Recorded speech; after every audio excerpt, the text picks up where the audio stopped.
திருவாரூர் மாவட்டம் எட்டியலூரில் உள்ள செண்பகவல்லி மாரியம்மன் ஆலய சித்திரை தேரோட்டம் வெகு விமர்சையாக நடைபெற்றது. சிறப்பு அபிஷேக ஆராதனைகள் செய்யப்பட்ட திருத்தேரில் பவனி வந்த செண்பகவல்லி மாரியம்மனை பக்தர்கள் தரிசித்து வழிபட்டனர். இந்நிகழ்வில் சுற்றுவட்டார பகுதிகளைச் சேர்ந்த திரளான பக்தர்கள் கலந்து கொண்டு திருத்தேரை வடம் பிடித்து இழுத்தனர். சேலம் மாவட்டம் எடப்பாடியில் புகழ்பெற்ற அருள்மிகு பிரசன்ன நஞ்சுண்டேஸ்வரர் திருக்கோயில் சித்திரை தேரோட்ட திருவிழா விமர்சையாக நடைபெற்றது. கடந்த ஏப்ரல் 22 கொடியேற்றத்துடன் தொடங்கிய இவ்விழாவில் சுவாமி திருக்கல்யாணம் மற்றும் முக்கிய வீதிகள் வழியாக திருத்தேர் பவனி நடைபெற்றது. விழாவின் முக்கிய நிகழ்வான சத்தாபரணத்தை முன்னிட்டு கைலாய வாத்தியங்கள் முழங்க இறுதி தேரோட்டம் நடைபெற்றது. இதில் எடப்பாடி மற்றும் சுற்றுவட்டார பகுதிகளைச் சேர்ந்த ஏராளமான பக்தர்கள் கலந்து கொண்டு திருத்தேரினை வடம் பிடித்து இழுத்து சுவாமி தரிசனம் செய்தனர். 108 திவ்ய தேசங்களில் ஒன்றான காஞ்சிபுரம் அஷ்டபூஜ பெருமாள் கோவில் பிரமோற்சவத்தின் 3ஆம் நாள் விழாவை ஒட்டி ஆதிகேசவ பெருமாள் கருட வாகனத்தில் எழுந்தருளி பக்தர்களுக்கு சேவை சாதித்தார். 8 கரங்களை கொண்ட இத்தல பெருமாள் ஊதா நிற பட்டாடை மற்றும் பலவண்ண மலர் மாலைகளால் அலங்கரிக்கப்பட்டு திருவீதி உலா வந்தார். முன்னதாக சிறப்பு அபிஷேக ஆராதனைகள் நடைபெற்ற நிலையில் திரளான பக்தர்கள் கோவிந்தா கோஷத்துடன் சுவாமி தரிசனம் செய்தனர். இந்த வீதி உலா 4 மாட வீதிகள் வழியாக சென்று மீண்டும் கோவிலை வந்தடைந்தது. கோடை வெப்பம் வாட்டி வதைக்கும் நிலையில் சில்லென்று கொட்டும் சுருளி அருவியில் சுற்றுலா பயணிகள் குடும்பத்துடன் குளித்து மகிழ்ந்து வருகின்றனர்.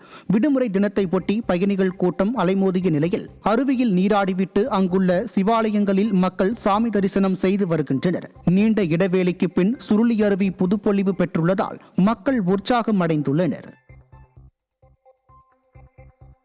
மத்திய பிரதேச மாநிலம் ஜபல்பூரில் நிகழ்ந்த படகு விபத்தில் சிக்கி உயிரிழந்தவர்களுள் ஒருவரது உடல் கண்டெடுக்கப்பட்டு சொந்த ஊரான திருச்சிக்கு கொண்டு வரப்பட்டது.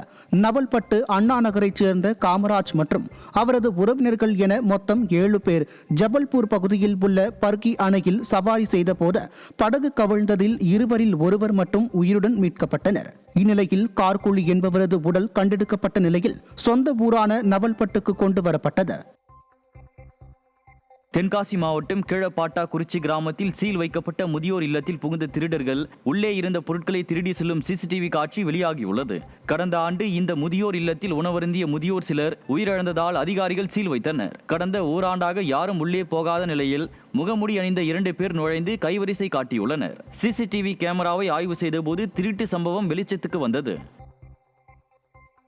திருவள்ளூர் மாவட்டம் திருத்தணி சுப்பிரமணிய சுவாமி திருக்கோயிலில் மேற்கூரை இல்லாமல் கடும் வெயிலில் பக்தர்கள் காத்திருக்க வேண்டிய அவல நிலை ஏற்பட்டுள்ளது.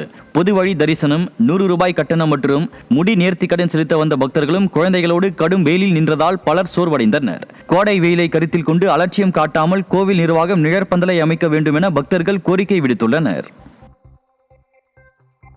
திருவாரூர் மாவட்டம் முத்துப்பேட்டையில் வீட்டு வாசலில் நிறுத்தியிருந்த இருசக்கர வாகனம் திருடப்பட்ட சிசிடிவி காட்சிகள் வெளியாகி அதிர்ச்சியை ஏற்படுத்தி உள்ளது.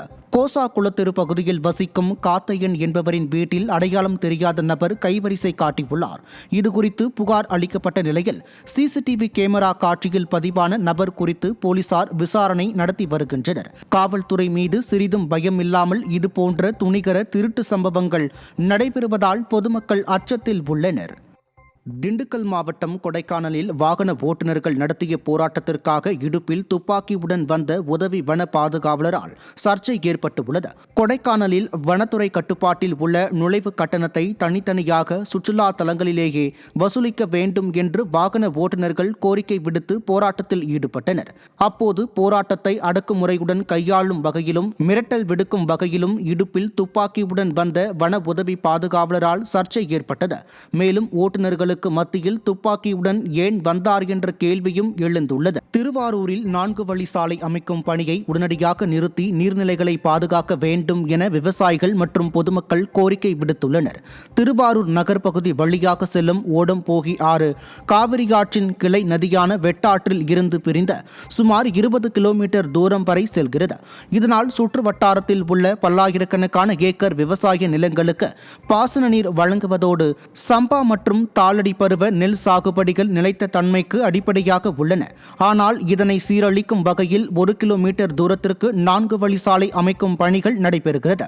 மேலும் இதற்கு விவசாயிகள் மற்றும் பொதுமக்கள் கடும் கண்டனம் தெரிவித்து வருகின்றனர். திருப்பத்தூர் மாவட்டம் ஈச்சம்பட்டியில் உள்ள எம்ஜிஆர் நகரில் ஆதி திராவிடர் மக்களுக்கான சாலை மற்றும் கோயில் ஆக்கிரமிக்கப்படுவதாக குற்றச்சாட்டு எழுந்துள்ளது. இதற்காக காவல்துறை மற்றும் வருவாய்த்துறை வெளியூரைச் சேர்ந்த ரவுடிகளை நில அளவீடு செய்ய அனுப்பி பொதுமக்களை மிரட்டுவதாக அப்பகுதி மக்கள் போராட்டத்தில் ஈடுபட்டனர். மேலும் காவல்துறைக்கு சாதகமாக விஸ்வநாதன் என்பவர் செயல்படுவதாகவும் ஆக்கிரமிப்பில் உள்ள பொது வழியினை மீட்டு அதற்கான நிரந்தர தீர்வு காண நடவடிக்கை எடுக்க வேண்டும் என கோரிக்கை விடுத்த பொதுமக்கள் நடவடிக்கை இல்லையெனில் அடுத்த கட்ட போராட்டம் நடைபெறும் எனவும் எச்சரிக்கை விடுத்தனர்.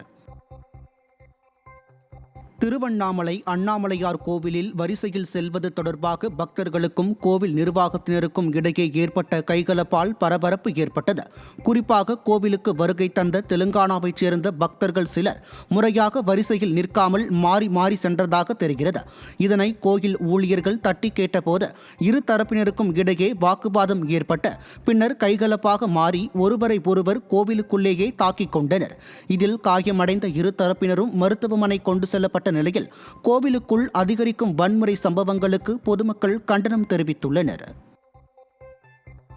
வான் பொய்த்தாலும் நான் பொய்க்க மாட்டேன் என கடும் கோடையிலும் மிதமான தண்ணீர் கொட்டும் திருப்பரப்பு அருவி சுற்றுலா பயணிகளின் உள்ளத்திற்கு விருந்து படைக்கிறது. குமரியின் குற்றாலம் என அழைக்கப்படும் திருப்பரப்பு அருவியில் 2 நாட்களாக மேற்கு தொடர்ச்சி மலைப் பகுதிகளில் விட்டு பெய்து வரும் மழையின் காரணமாக மிதமான தண்ணீர் கொட்டி வருகிறது. இதனால் மகிழ்ச்சியில் ஆழ்ந்த சுற்றுலா பயணிகள் வெப்பத்தை தணிக்க அருவியிலும் அருகில் உள்ள நீச்சல் குளத்திலும் கூட்டமாக நீண்ட நேரம் குளித்து ஆட்டம் போடுகின்றனர்.